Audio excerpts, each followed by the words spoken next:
aí, mano, já fez sua fezinha? Ainda não? Então dá uma brincada na KTO, parceira do Charla Podcast. Cupom CHARLA, você ganha 20% de bônus no primeiro depósito. Muitos assuntos, vamos começar por aí então, porque estamos transmitindo o Campeonato Brasileiro no Premier, Charla no Premier, e temos os gols da rodada por aqui.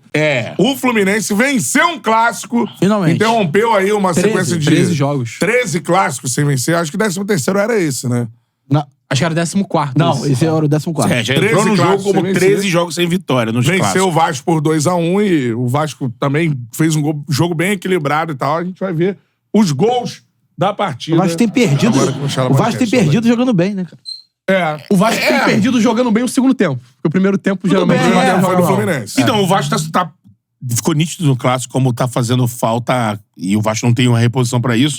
A criação, né? Então, o Fluminense, quando teve os seus momentos que o Vasco conseguiu ter superioridade, subir as linhas e jogar, pecava muito nessa bola final. Aí tem que abrir muito jogo pro Piton, pra cruzamento com o Paulo Henrique também. Acho que vira refém do abafa, né? Do final do jogo. Por isso que acaba criando muita chance. E tava fazendo uma marcação muito ajustada quando ele tava sem a bola. E quando ele leva o gol, quando o Fluminense faz 1-0 com o Ganso, nas jogadas seguintes já era fácil observar que a recomposição já não estava igual. Sim. Você já via a primeira linha descendo e a segunda linha capenga. E aí isso complica, porque pra você segurar o Fluminense tem que ficar aquela linha ajustada. Tem uma estatística interessante sobre o Vasco, até postado pelo Lucas Pedrosa. Sabe qual é o time que mais finaliza no Brasileirão? O Vasco. O Vasco. 16 finalizações por jogo, a média. Só que é o 14º em finalizações certas. Sim. Ou seja, a taxa de conversão é mínima, baixíssima. né? E aí acho que isso ajuda a traduzir o que a gente tem visto, principalmente no segundo tempo contra o Bragantino e no segundo tempo contra o Fluminense. Um time que acaba criando. O Ryan perde um gol feito no primeiro tempo, né? Ele consegue roubar a bola no segundo tempo. Segundo tempo, é verdade. Ele consegue roubar a bola. O primeiro tempo é do Fluminense. O segundo tempo, o Vasco consegue igualar as coisas. Mas na reta final também, o Fluminense tem as chances pra matar o jogo. Ele com fica meio que briga de rua ali no final. Marquinhos. É isso. É o primeiro em grandes chances criadas no Brasileirão. Solta os gols aí do jogo, vai. Cadê o som? Agora temos som. Agora temos som. Aê. Olha lá, ó. Posse de bola do time do Flu. Ainda era 9 minutos. Martinelli, mais atrás, agora pra Felipe Melo. Todo o Fluminense com todos os jogadores aí no campo de ataque. Quer dizer, faltava isso. Emanuel. E é isso que se faz com uma defesa bem ajustada. Você balança. Volta um pouquinho mais a atrás. defesa. Se concentrar, tá lá o André. De posição cada jogador. A bola do Felipe é moral. Não, mas isso aí é que, ó, o domínio. Levantou a cabeça. A cabeça, né? GPS, né? Aí a gente tá falando de craque de futebol. É outro nível, né? O cara já domina, ajeitando pro cruzamento que a bola... Mas a bola do Felipe Melo é muito boa também. Esticadão. A esticada é boa. E você vê que era a hora que a defesa do Vasco, ela tá ali postada, mas não tem ninguém colado no Marcelo. Né? E também não tem ninguém esperando que o Ganso vai invadir a área pra cabecear. Porque eles estão andando aqui normal. Agora o Rossi chega... Aí ele vem pelo meio ali. Mas é talento, irmão. Se você não tiver o Marcelo na lateral, esse cruzamento aí na cabeça do Ganso não sai. Mas também é inadmissível o Michael deixar o Ganso completamente livre. São dois jogadores só na área do Fluminense. Por trás teve, né? Mesmo assim, na área do Vasco, mesmo assim, o Ganso cabeceia sozinho, né? O Michael perdeu na marcação.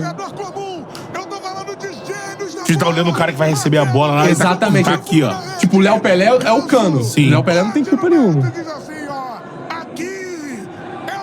E esse gol dá uma desajustada nessa defesa alinhada do Vasco. E pelo que tava sendo o jogo, foi bem justo abrir o placar. Sim. O André já errou em uns 3 segundo tempo. decisivos ali. Não dá pra errar um lance desse, cara. Bom bola do Martinelli pra trás, deixando áreas. Parece que tinha que ter forçado ali. Aproximando o Flusão, olha o passe agora do Marquinhos pra Martinelli, na cara do gol. Importância do Martinelli não ser zagueiro, hein? Ele vai lá pra dentro, ó. Samuel, cruzamento, vem Martinelli, bateu, tá dentro! Esse gol era impensável na última rodada. Sim. Era impossível. Ele participa do início da jogada. Era impossível. E depois ele vai lá pra segundo pau já pra esperar a bola. É um jogador de qualidade, ele tem que estar do meio pra frente. Já fez gol de Fla-Flu, de vitória de Fla-Flu. Acho que é o único gol dele, o do Fla-Flu. Pelo Fluminense, né? Segundo, se eu não me engano. Olha lá. Ele tá com a bola aí, ó. Ele arma a jogada, né? Projeta, ele leva o bote do Mike e vai lá pra dentro. Não fica parado, ó. Já se projetou. E a defesa do Vasco foi toda onde a bola tava, viu? Deixou ele... O Samuel Xavier atacando também é bem bom. Né? Mandou um bolão. Eu botei ele no meu cartola, ganhei uns pontinhos com ele. Eu botei quem vai aparecer daqui a pouco. Martinelli faz o segundo gol do Fluminense. É um ótimo jogador, Martinelli. Fluminense 2. Além de estar nesse time dos gatos, hein? Tá, não, ele é lindo. Martinelli... ele é bonito. Pô, ele é bonito. Ele é bonito ele é de pra caramba. O fio estava tenso. Porém, ele não é mais bonito que... Quem? No detalhe, olha o tempo do jogo, né? Diferente do que eu tava Sim. criticando ali a partida do André. Tem o Vasco. Lançamento do Vascão no ataque, Eric Marcos. Pra trás, trava Antônio Carlos. Insiste o Vasco na gama de novo, Eric Marcos. Entrou bem o Eric no jogo. Mexeu bem no time o Ramon. E o Eric O e o Ryan, Ryan apesar do deram gol perdido, presença entrou bem. do campo ofensivo pro Vasco. É bolão do Gumoro. O Gumoro é que mudou o jogo. Sim. Ganhou o meio campo pro Vasco. E se fosse pra botar, era no lugar do Cocão mesmo, que era o volante com mais liberdade pra chegar do Vasco. A tendência é que no próximo jogo seja o Gumoro e Esforno. Ele tem um chute forte, bem dado, e assim, deu a bola vertical. Não, isso é ó. bolaça, pô. Essa bolaça. Ele foi consciente. E o Verret, pô, ele na bola aérea... Subiu muito. Ele ganha todas, cara. Ele ganha todas, E o Manuel também não conseguiu. Olha isso, cara. Por exemplo, a proteção do homem da bola também é inexistente, né? Sei que o Hugo Moura ele dá fatiada com muita liberdade. Exatamente. É isso que eu tô falando. Às vezes um jogador sem criatividade recebe aquela bola naquela zona ali sem o Fluminense dar o abafo, mas o cara não tem condição. Sim. Mas ali o jogador com uma condição de pensar numa jogada. E ainda tem a garantia que o Verret vai ganhar na cabeça, né? Tipo, se eu errar um pouquinho o cruzamento, ele vai buscar a bola. Sim. Né? Fluminense 2. Vasco 1. Tem a análise. O Milton Pereira ali tá suando mais do que pano de cuscuz. Tá válido o gol. Tava quente, né? Se a bola for na área, ele ataca a bola. É isso, não tem jeito. 2 a 1. Aí eu acho que a gente costuma muito... Dos dois tempos. A gente costuma muito ver gols e falar assim, quem errou, né? Eu procuro mais o mérito, cara, porque assim, no gol do Fluminense, o gol do Fluminense acontece porque o Marcelo é um absurdo de talento. Primeiro, né? Ponto. O Marcelo não precisa ajeitar Tem a bola. toda a jogada, Ele vai o Fluminense troca, passes, tudo mais, que é lindo de ver, tudo mais, mas quando a bola chega no pé do Marcelo, ele ajeita daquela forma Ele que dá ele solução ajeita. pra jogar. Aí é um jogador... E o gol do Vasco também. Sim. Porque o Verret tem essa característica. E você vê que o Fluminense estava com 2 zagueiros. Aí o Verret, mesmo assim, você joga a bola na área... dois disputando com E ele. ele ganha pelo alto, dos dois. E vai ganhar na maioria dos jogos e o da Série A. Marcelo nos lança ali, né? Ele é a maior qualidade do Verret é essa. E a grande arma do Vasco E o domínio é o cruzamento rápido. pro O domínio Verret. rápido do Marcelo e o cruzamento rápido que faz ocasionar o erro do Maicon na marcação. O Vasco não habilidade conseguiu do Marcelo. fazer a jogada dele mais característica, que é acionar muito o Piton pro Piton dar essas Piton bolas. ficou bem ali, porque achantado. botou o Marquinho ali. Teve um momento que o Arias dobrava também em cima, então ele tinha que se preocupar com a marcação. Mas, com a entrada do Hugo Moura, foi uma solução, uma bola por dentro. O Hugo Moura recebeu, não foi marcado. Eu acho que tem mérito do Diniz no preenchimento do meio-campo, porque se o Vasco tinha uma chance de ganhar campo, ganhar terreno diante do Fluminense, se sobrepor a qualidade técnica do Fluminense, era justamente povoando o meio de campo. Sim. Então, assim, como o Vasco, por exemplo, tem 2 pontos que participam muito da reconstrução, se o Diniz repetisse algo que ele fez contra o Bahia ou nos jogos anteriores, de às vezes deixar 2 só, ou no máximo 3 jogadores no meio de campo, eu acho que isso ia ficar um pouco mais complicado. Você vê que o segundo gol do Fluminense sai numa participação efetiva do Martinelli Condução, Isso. levando a E bola. além disso, por exemplo, até mesmo no primeiro gol, quando você tem os 2 volantes, o André e o Martinelli, saindo mais pro jogo, você acaba meio que dividindo a atenção do sistema defensivo. E aí, soma isso ao fato do Marcelo,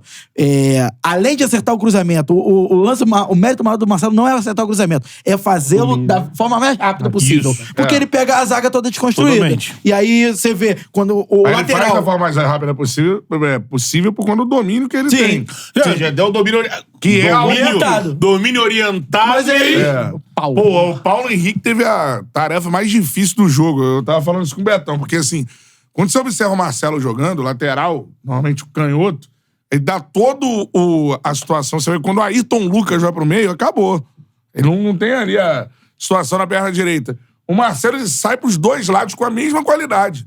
Então, pra marcar, é inacreditável. Esconde a bola também. E o domínio é uma característica de jogador craque. Ele tem um domínio completamente diferente. Assim, é um extraterrestre, óbvio.